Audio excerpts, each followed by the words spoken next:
নারী আসনের এমপিদের জনসম্পৃক্ততা বাড়ানোর পরামর্শ দিয়েছেন প্রধানমন্ত্রী তারেক রহমান।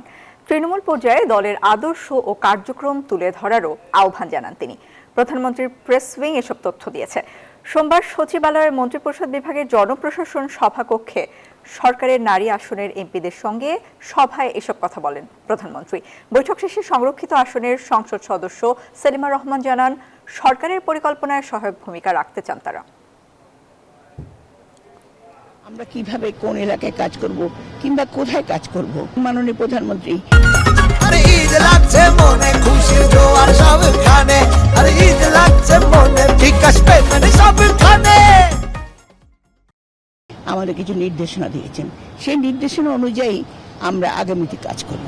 সকল কাজের মধ্যে তো আমার পলিটিক্সটা প্রধান, সেটাকে সামনে রেখে এবং যাতে সমগ্র জাতি দল ঐক্যবদ্ধ থাকে সেটার জন্য অবশ্য আমাদের চেষ্টা করতে হবে।